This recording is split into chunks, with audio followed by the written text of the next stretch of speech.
아멘입니다. 우리 시간에 하나님 말씀 나누겠습니다. 오늘은 질그릇 같은 우리에게 담긴 보배라는 제목. 따라하며 질그릇 같은 우리에게 담긴 보배. 아멘. 고린도 후서 4장 1절부터 7절입니다. 앞에 스크린에 있고 성경에도 있습니다. 같이 있습니다. 그러므로 우리가 이 직분을 받아 긍휼하심을 입은 대로 낙심하지 아니하고 이에 심은 꿈의 일을 버리고 속임을 행하지 아니하며 하나님의 말씀 혼자 하게 하지 아니하고 오직 진리를 나타내므로 하나님 앞에서 각 사람의 양심에 대하여 스스로 추천하노라. 만일 우리의 복음이 가리였으면 망하는 자에게 가리어진 것이라. 그 중에 이 세상 신이 믿지 아니한 자들의 마음을 혼미케 하게 하여 그리스도의 영광의 복음의 강체가 비치지 못하게 함이니 그리스도는 하나님의 형상이니라. 우리는 의리를 전파하는 것이 아니라 오직 그리스도 예수의 주 되신 것과 또 예수를 위하여 우리가 너희의 종된 것을 전파함이라. 어두운 데서 빛이라 말씀하던 그 하나님께서 예수 그리스도 얼굴에 있는 하나님의 영광을 아는 빛을 우리 마음에 비추셨느니라. 우리가 이 보배를 질그릇에 받았으니 이는 심히 큰 능력은 하나님께 있고 우리에게 있지 아니함을 알게 하려 함이라. 아멘. 사도 바울의 삶은 예수님을 만나기 전과 예수님 만난 후로 나눠 볼 수 있습니다. 분명한 극명한 차이가 있습니다. 우리 믿는 자, 은혜 받은 사람도 그렇죠. 저도 은혜 받기 전과 은혜 받기 후가 완전히 달라진 새 사람으로 살아가고 있습니다. 사도 바울은 예수님 만나기 전에는 예수님 믿는 사람들이 잘못됐다 이렇게 생각해서 증을 받아서 잡아가려고 하던 사람이었습니다. 한마디로 박해자, 믿는 자들에 대한 박해자였습니다. 그렇지만 그가 예수님을 만난 후에는 예수님을 전한 사람이 됐죠. 그 이후로는 또 본인이 박해를 받는 사람이 되었습니다. 바울은 예수님께서 우리 위해서 십자가에 죽으셨다. 그래서 대속을 이루셨다고 전했습니다. 그리고 그것을 믿음으로 받아들인 사람은, 믿는 자는 그 믿음으로 말미암아 의롭게 된다고 외치며 다녔습니다. 그가 전하는 복음으로 인해서 그는 비난, 비판, 또 박해까지 받고 살해 위협을 늘 받았던 삶을 살았습니다. 왜냐하면 율법을 완전히 믿고 신봉하는 또 따르라고 가르치는 사람 때문이었습니다. 율법은 예수님 탄생하기 전에 정확한 건 아니지만 그러니까 BC 1300년, 1400년 전에 모세를 통해서 주어졌다고 합니다. 그 1000년 넘게 이스라엘 삶의 중심이 되었어요.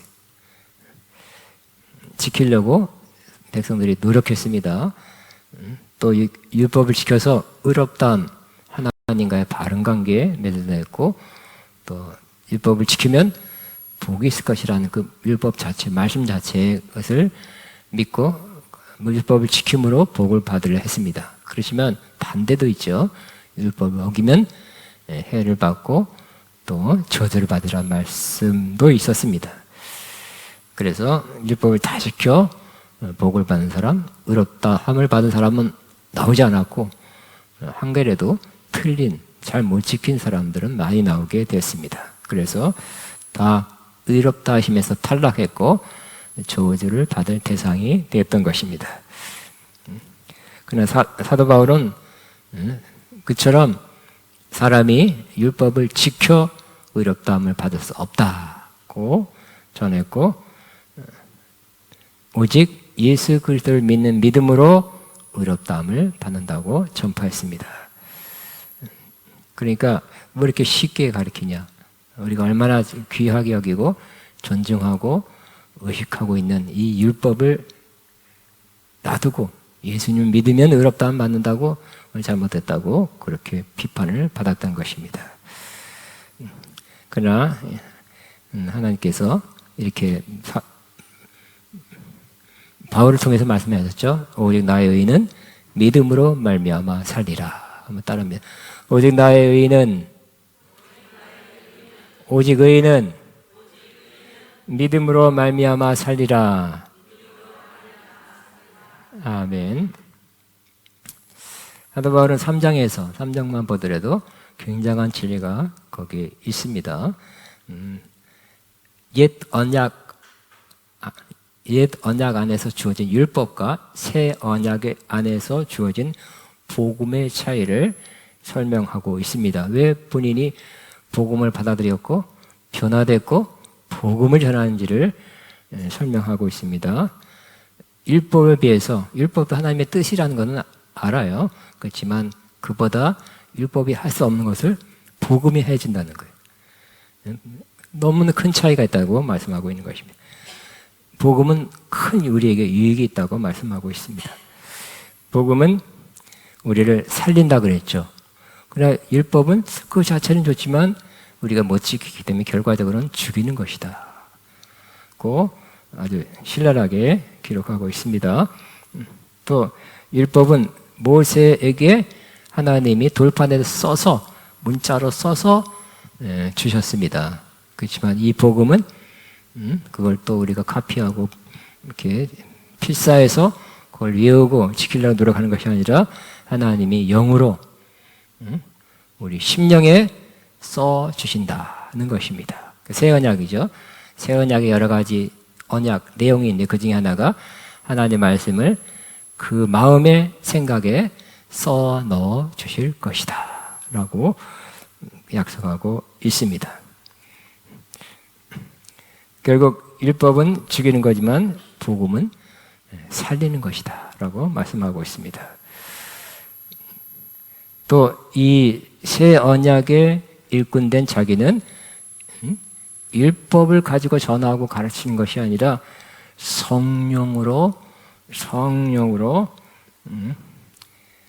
사역하는 사람이라고 6절, 3장 6절에 말씀하고 있습니다. 그러니까 새 언약의 약속 가운데 몇 가지 가장 중요한 것 중에 하나가 또 성령을 보내주신다는 거예요. 예레미야 36장 26절 보면 하나님이 성령을 보내서 율례를 행하게 한다. 너 힘으로 못한다. 내 성령으로 도와서 그 율례를 지켜 행하게 할 것이다 고 말씀하고 있는 것입니다. 그러므로 새 언약의 일꾼은 성령으로 일하는 사람이에요. 율법을 많이 알아서 가르치는 교사가 아니라 제사장들이 주로 그랬어요. 아니라 성령으로 일하는 사람. 따라 나는 성령으로 일합니다. 많이 외우고 책 보고 암기해서 공부해서 가르치는 학원 강사가 아니에요. 우리는 성령으로 일하는 사람이.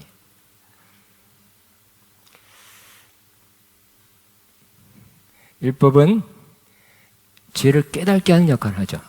그래서 죄를 깨닫게 하는 것도 중요하죠. 회개하게 하니까 하나님 앞에 가까이 가게 하고 용서를 받게 하니까. 근데 그 죄를 깨닫게 하는 정죄에서 너 이거 잘못했다 깨닫게 즉 정죄하는 직분도 영광이 있었다 그랬어요. 그래서 그걸 받아온 모세도 얼굴에 영광의 빛이 비쳤다 그랬어요.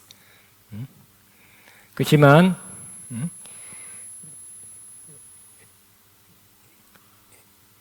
이 우리가 받고 있는 받아 있는 이 복음은 영광이 더 크다는 거예요.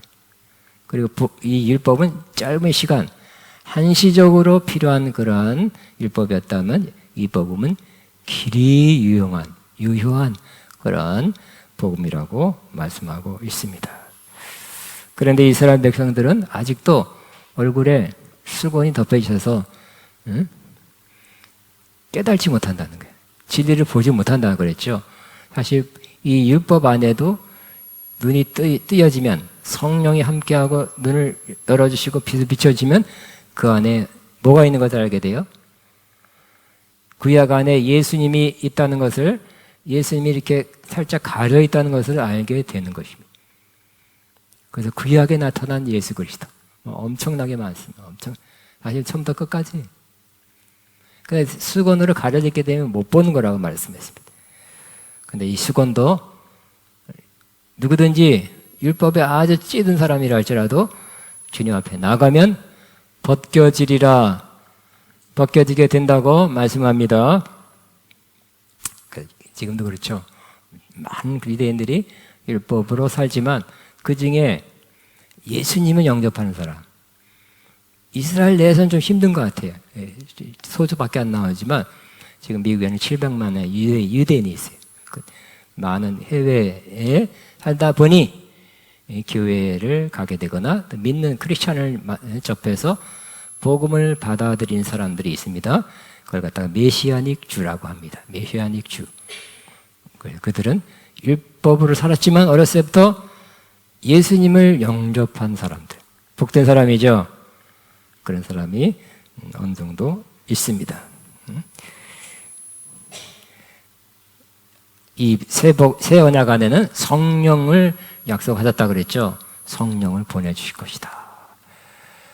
성령은 하나님의 율례를 행하게 하고, 오늘 이 3장, 고린도 3장 17절에는 우리를 자유케 한다 그랬어요. 같이 한번 읽겠습니다. 시작. 주의 영이 계신 곳에는 자유가 있느니라 그랬어요. 내가 하고 싶어도 못한다면 자유가 아니죠. 또 하지 않아야 되는데 하게 된다면 자유가 아니죠. 뭔가가 나를 그렇게 몰아가는 거니까, 내 원대로 안 되는 거니까 자유가 아니지만 성령 안에서는 자유를 누릴 수 있다고 말씀합니다. 그리고 또 이 복음, 새 언약 안에서 복음이 주는 놀라운 역사는 바로 우리를 말씀 안에서 주님 바라보게 하고 성령의 역사에서 계속 우리를 예수님의 형상으로 변화시킨다는 거예요. 율법은 못합니다. 절대 못해요. 근데 이 복음은 성령과 함께 말씀 안에서 예수님 바라보게 해서 그의 형상으로 변화돼서 영광에서 영광에 이르게 한다고 말씀합니다. 귀한 보석 같은 보배함 한 상자 같은 그러한 내용들이 고린도 후서 3장에 있었습니다. 저와 여러분도 이미 우리는 새 언약 아래 있죠.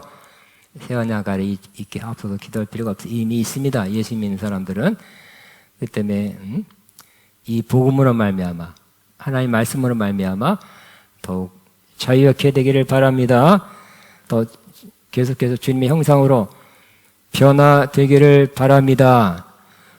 이 목표, 가장 고상하고 중요한 목표를 잡고 앞으로는 그렇게 살아가기를 바랍니다. 저도 이 목표를 갖고 어떤 외적인 뭔가를 이루어야지, 크게 뭔가를 해야지라기보다는 이 목표가 이루어져야지 하는 목표를 가지고 나아가고 있는 여러분도 그렇게 되기를 바랍니다.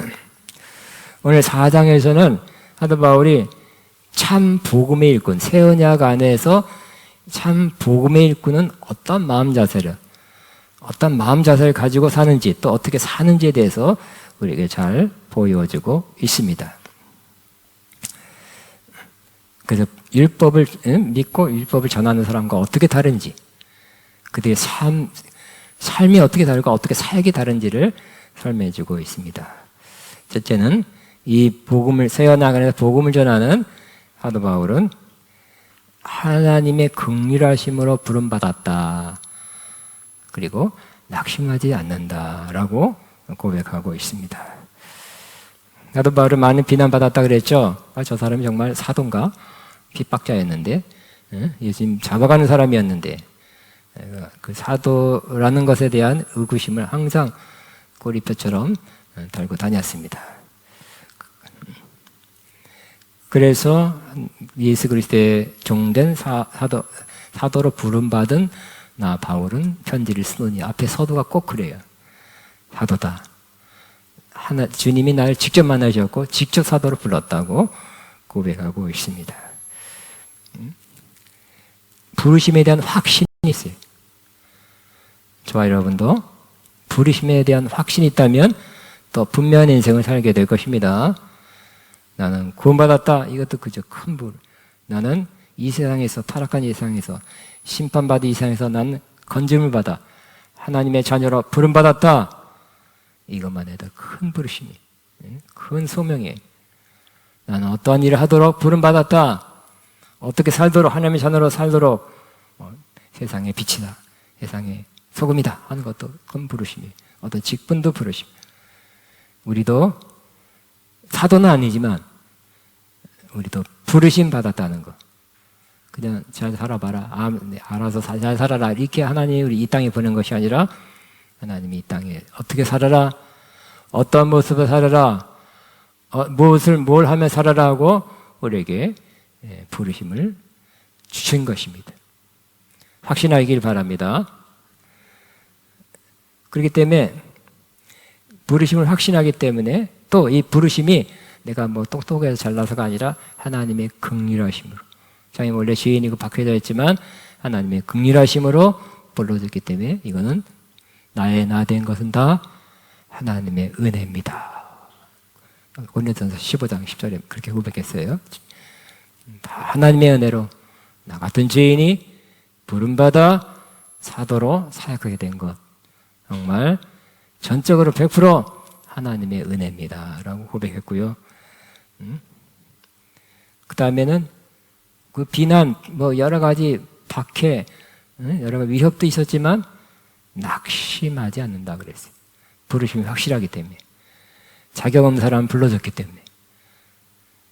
우리는 비판받고 누가 뭐라 막 그러면 힘 빠지죠. 그러나 우리의 부르심이 확실하다면, 주님이 나를 확실히 부르고 주님이 아직까지 나를 사용하고 있다면, 나와 함께 한다면, 그리고 내가 주님 앞에 가서 영광스러운 모습으로 주님과 함께 영원히 산다고 믿고 있다면, 다른 사람 때문에, 그 사람들의 말 때문에, 환경 때문에 낙심하는 일이 훨씬 적어지게 될 것입니다. 주님 때문에, 주님 부르심 때문에, 주님이 약속한 것 때문에 낙심이 좀 이렇게 사라지게 되기를, 작아지게 되기를 바랍니다. 우리는 뭐 다 공통적인 부르심은 하나 있어요. 뭐 한 가지만 생각해 봤어요. 어떤 부르심입니까? 성령 받은 자 여러분, 어떤 부르심? 땅끝까지 이르러 내 증인이 되리라, 이런 부르심이에요. 같이 있습니다. 시작. 오직 성령이 임하면 너희가 권능을 받고 예루살렘과 유대와 사마리아 땅끝까지 이르러 내 증인이 되리라. 예루살렘, 유대, 사마리아는 가까운 곳에서도 조금 먼 데까지 복음을 전하는, 증인되는 사명을 다 불러주셨습니다. 이런 복음을 전하는 사명 우리에게 모두에게 있는 거예요. 성령 받은 사람은 누구만, 사도만, 바울만이 아니라 우리 모두에게 성령 받으면 가까운 데서부터 먼 곳까지 주님의 증인되라고 불러주신 것입니다. 그렇게 되기를 바랍니다. 두 번째, 이 새 언약의 일꾼인 사도 바울은 떳떳한 양심으로 살겠다, 그리고 진리만을 전했다고 고백하고 있습니다. 2절 보면 우리는 부끄러워 드러내지 못할 일을 배격했습니다. 배격이란 말은 버렸다 뜻입니다. 우리 모르면서 사람들 안 보는 데서, 집에서는 다르고 여기서는 사람들 보는 데서 다른, 그러나 집에서 아무튼 부끄러운 일을 하지만 안 하는 것처럼 하는 그런 것들을 버렸대요. 이런 사람이 힘이 있는 거예요. 집에서는 부끄러운 일을 한다면 겉에 힘이 약해지는 거죠. 빨리 극복해야 됩니다. 사도 바울처럼 우리는 부끄러워 드러내지 못할 일을 버렸습니다. 배격했습니다.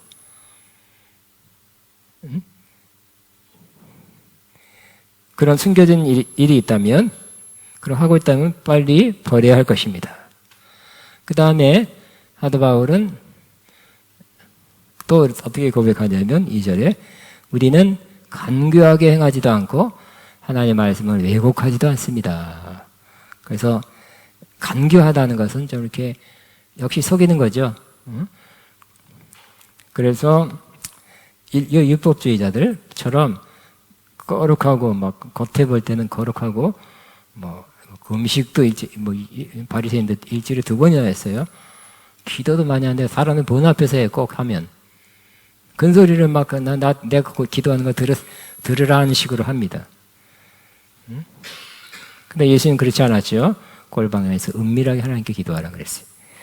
사람 앞에 드러내려고, 경건하게 보이려고 하지 않았어요. 근데 실제적으로 보면 율법대로 못 살면서 율법을 지켜라, 행하라, 그렇게 가르쳤던 거예요. 이런 것이 간교하다는 거예요. 또 하나님 말씀을 왜곡하지 않았다 그랬어요.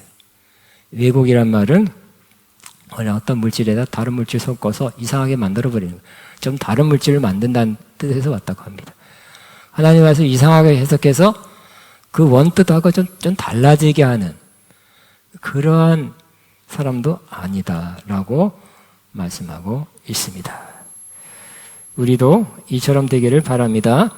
간교하게도 행하지 않고 하나님 말씀을 왜곡해서 다르게 만들어버리지도 않는 이런 사람이 되어야 될 것입니다. 또 2절에 보면 우리는 그 다음에 우리는 진리를 환하게 드러냄으로써 사람들 앞에서 모든 사람의 양심에 우리 자신을 떳떳하게 내세웁니다. 그랬어요. 사도 바울의 받았던 그러한 비난 중에 하나가 믿는 사람 이거 요 일부만 이상하게 따로 모아놓고 따로 뭐 은혜 받게 한다는 뭐 예수님이 어떻다고 설명하고 그 어떠한 집단화된 일부 사람들만 가지고 그 자기가 갖고 있는 걸 전해서 그런 당을 만든다 이런 비판이 있었거든요. 네, 사실은 그렇지 않다는 거예요. 하도에 그렇지 않았거든요. 많은 사람 앞에서 말씀을 전하고 예수님이 외쳤어요. 근데 다 받아들인 게 아니어서 문제지. 근데 그 당시에도 지금도 그렇죠. 일부 어떤 사람에게만 쉬쉬하면서 전하는 사람들이 있어요. 그런 거 많죠. 저 사람이 받을 만한가, 받을 것인가, 다른 사람한테 알리지 않을 것인가를 확신하고 전하는 아주 비밀스러운 그런 모임, 단체, 집단, 그때도 많이 있었고 지금도 있는 것이죠. 비밀, 그러니까 밀교라 그러죠. 심지어 미국 같은데 우리나라는 없을 것 같아요. 미국 같은 데는 사람을 잡아서 어린이를 잡아서 제사 드리는 사탄교도 있답니다. 그래서 미국에 얼마나 많은 어린이들이 어떤 통계는 1년인지 몇 년, 10년인지 2천만 명이 없어졌다. 그렇게 기록이 다 그럽니다.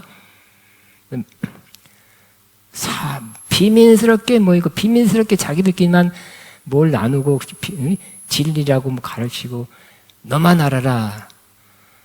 이걸 알아야 깨닫게 되는 것이고 정말 좋은 데 가는 것이고 참 진리다 이렇게 가르치는 그렇게 안 한다는 거예요. 어떻게 한다고요? 진리를 환하게 드러내는 누구나가 듣게 하는 거예요. 자, 여러분들 진리를 누구나 듣게 하게 되길 바랍니다. 다 안 받아들이는 거 할 수 없다. 다 안 받을 수 있다고 생각하고 그렇게 해야 될 것입니다. 또 하나님 앞에서 모든 사람의 양심이 우리 자신을 떳떳하게 내세웁니다. 그래서 하나님 앞에서 그 양심이 하나님 앞에서 떳떳하고 모든 사람 앞에서 떳떳하다. 이렇게 그런 양심으로 살아가야 된다는 거예요. 늘 하나님 앞에 떳떳하지 않고 늘 사람들 앞에 들킬까 그렇게 조마조마 살지 않는다는 거예요. 양심이 떳떳하시기 바랍니다. 우리가 부족하다 인정하면 떳떳해지는 거잖아요. 죄졌다면 죄졌습니다 하면 되는 거예요. 근데 안 졌습니다. 나는 못하면서 잘합니다. 없으면서 있습니다. 실상은 안 그렇다면 양심은 속으로 아닌데. 그러면 양심이 떳떳하지 못한 거죠. 못한다. 할 수 있는 건 할 수 있다. 하나님 앞에서 떳떳하고 양심이 사람 앞에서 떳떳한 이런 사람이 바로 하나님 앞에 쓰임받는 사람이 되는 것입니다. 투명한 사람이 되는 것이 좋은 것입니다. 이런 사람이 하나님 앞에 쓰임받게 됩니다. 또 사도 바울은 그런데 말씀을 많이 전했지만 안 받아들인 사람들, 지긋지긋하게 안 받아들인 사람이 오히려 비판하는 사람들이 있었죠.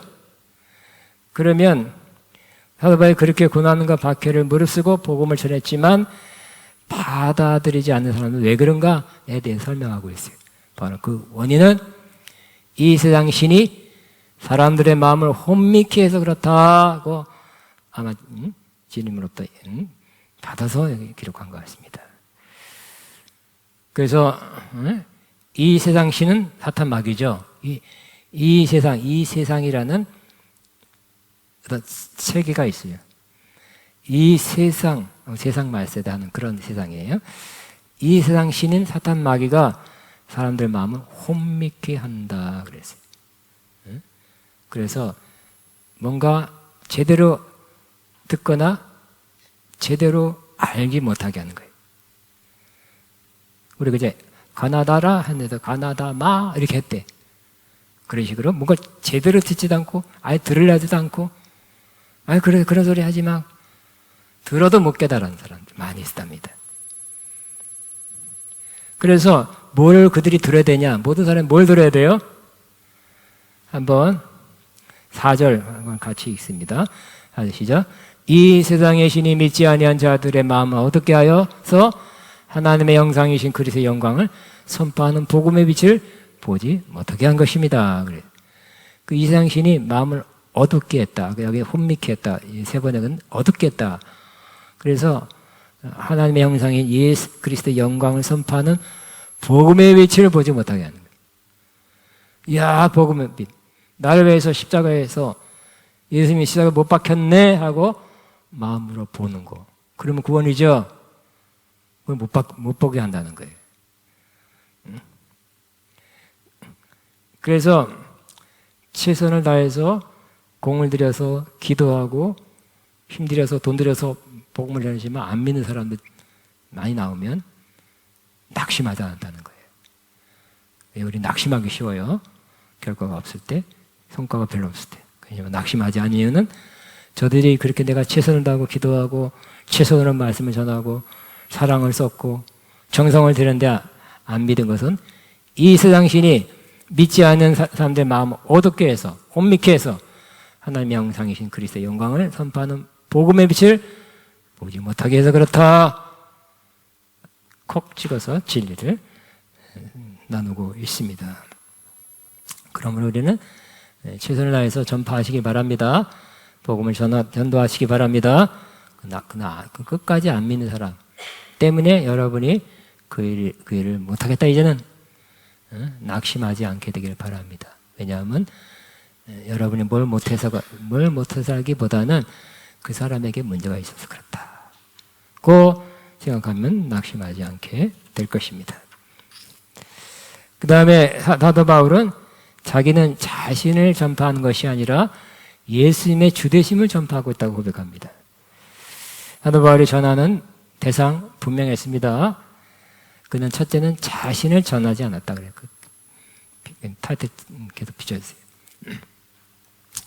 세상에는 옛날이나 지금이나 자신을 전파하는 사람은 많죠. 내가 어떤 사람이냐, 그래야 뭐 알려지고 PR되고 불러주고 많을 거야. 내가 누구냐, 내가 누군지 아냐, 내가 어떤 사람인지, 내가 어떤 능력인지, 내가 뭘 잘하는지, 내가 어떤 역사, 어떤 능력을 체험했는지, 이런 거 자꾸 세상 사람들도 그렇고요.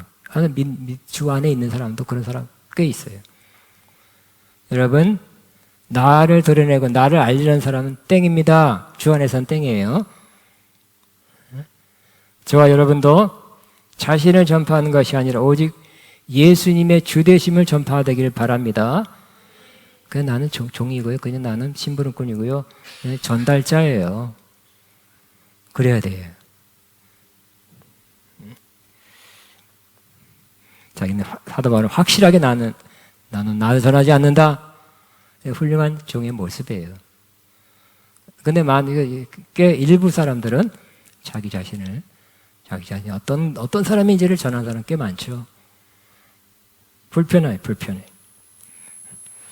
자, 우리도 확실하게 예수님의 주되심을 전하게 되길 바랍니다. 탁 찌르면 나와야 돼. 내가 어떤 사람인지 알아? 나를 건드려? 뭘 몰라봐? 하지 말고. 예수님은 주님이십니다. 시작. 예수님은 주님이십니다. 그렇게. 주님이란 건 뭡니까? 아도나이, 가장 높으신 분이고 주관하고 다스리는 분이라고 선포하는 사람들 되기를 바랍니다.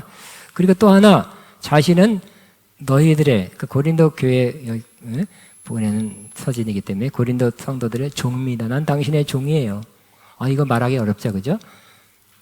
근데 가만히 생각해보면, 어떻게 생각해보면, 그것도 일리가 있는 말이고 참 아름다운 말이라고 생각합니다. 겸손한 말이고요.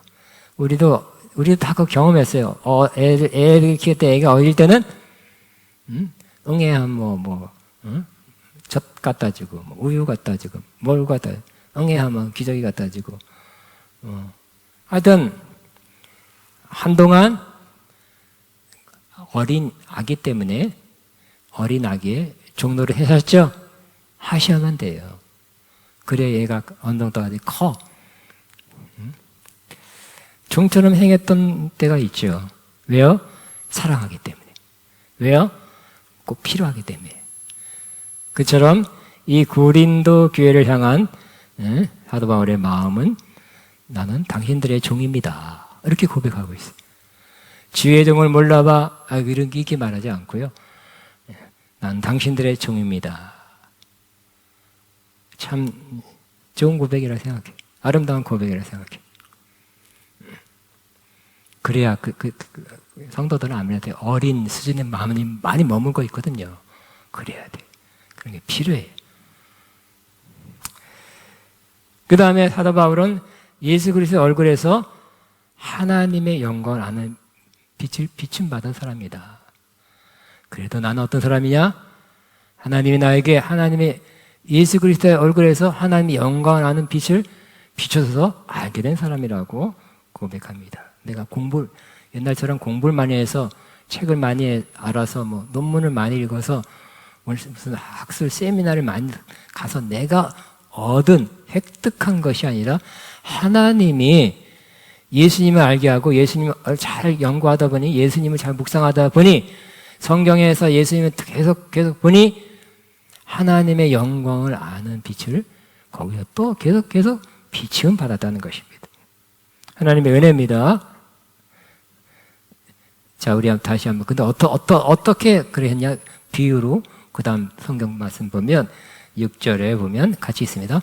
어둠 속에 빛이 비쳐라 하고 말씀하신 하나님께서 우리 마음속에 비춰져서 예수 그리스도의 얼굴에 나타난 하나님의 영광을 아는 지식의 빛을 우리에게 비춰주셨습니다. 창세기 1장에 뭐라 그랬어요? 흑암이 혼돈하고 어둠이 깊었다 그래서 막 하나님의 신이 수면 위에 운행하고 혼돈해. 아무런 형체도 없고 모양도 없고 그냥 어둠뿐이고 근데 하나님의 신만 운행하고 있어요. 그때 갑자기 하나님이 그렇게 놔두려고 하지 않았다. 창조할 것이다. 창조의 시작은 뭐로 시작했습니까? 빛이 비춰라. 빛이 있을지어다 하니까 빛이 쫙 비쳤죠. 빛과 어둠을 나눴다 그랬어요. 빛이 중요하죠. 그 어둠의 세상이었기 때문에.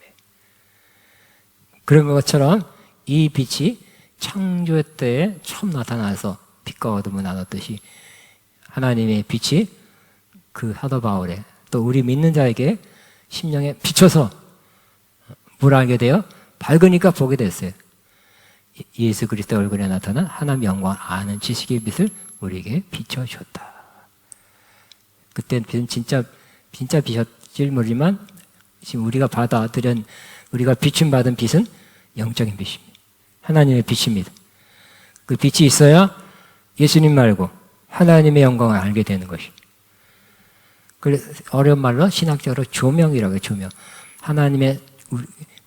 하나님께서 조명해 주심으로 말미암아 말씀을 깨닫게 된다는 거예요. 우리의 지적 능력으로 말씀을 깨닫게 되는 게 아니라는 거예요. 성경을 통해서 예수님 알게 되고 하나님을 더하게 되는 것은 하나님이 조명해 주게 돼. 빛을 비췄기 때문에 더 알게 되는 것이다. 그 말씀이에요. 여러분도 하나님의 조명하심, 빛을 비춰심이 계속 있어서 계속해서 주님을 더 알고 하나님을 더 알게 되기를 바랍니다. 마지막으로 사도 바울은 그렇기 때문에 이때까지 이 모든 게 어디 들어왔어요? 자기 심령 안에 들어왔죠. 빛도 내 안에, 예수님 아는 지식도 내 안에, 복음도 내 안에, 성령님도 내 안에, 이 모든 것이 내 안에 들어왔어요. 사도 바울은 자신은 굉장히 연약한 질그릇 같아. 약해요. 그렇지만 이 보배로운 거, 예수님, 성령님, 복음, 말씀을 깨닫게 하시는, 빛으로 말씀을 깨닫게 하심, 이 모든 것이 그 안에 질그릇 같은 자기 안에 들어와 있다는 것을 그렇게 고백합니다. 그러니까 하나는 약하지만 굉장한 사람, 굉장한 걸 담은 거죠. 보배를 담고 있죠. 돈으로 살 수 없는 보배를 그가 담고 있다는 거. 그럼 어떻게 될까요? 이제 그것이 안에 있는 보배들이 능력으로 나타난다는 거예요. 필요할 때 능력으로 나타나는 것이죠. 복음이 나타나면 구원이죠. 복음을 잘 설명해서 깨닫게 되면 구원이니까. 하나님을 더 알게 하면 진정한 하나님을 아는 사람, 진정한 경배자가 되는 거예요. 응? 성령님, 너도 성령 받아. 그럼 성령으로 살면 안 되던 거 돼. 할 수 없는 거 할 수 있어. 굉장한 것이 자기 안에, 보배로운 것이 자기 안에 들었다는 것을 고백하고 있어요. 다시 한번 우리 한번 7절 있습니다. 우리가 시작. 우리가 이 보배를 질그릇에 가졌으니 이는 심히 큰 능력은 하나님께 있고 우리에게 있지 아니함을 알게 하려 함이라. 우리가 똑같은 고백을 할 수 있죠. 우리도 보배를 우리 그런 거 다 우리도 갖고 있어요. 정도 차이는 있지만 다 갖고 있죠. 이 보배를 질그릇 같은 연약한 나에게 있다는 거예요. 하나님 부어주셨죠. 비춰주셨죠. 우리도 나는 보배를 내 안에 질그릇 같은 내 안에 가졌습니다. 시작. 나는 이 보배를 질그릇 같은 연약한 나에게 주셨습니다. 그래서 뭘 해도 뭐 해서 역사가 일어나고 기적이 일어나고 성과가 있었어요. 그러면 질그릇이 한 것이 아니라 뭐가 한 거예요? 내 안에 보배가 한 거라는 거예요. 그래서 이는 심히 큰 능력은 하나님께 있고 우리에게 있지 아니함을 알게 하려 함이라. 여러분, 나는 질그릇입니다. 연약한 질그릇입니다. 시작. 나는 연약한 질그릇입니다. 그러나 내 안에는 보배가 있습니다. 시작. 그러나 내 안에 보배가 있습니다. 보배로 말미암아 큰 능력이 나타나게 됩니다. 시작. 보배로 말미암아 큰 능력이 나타납니다.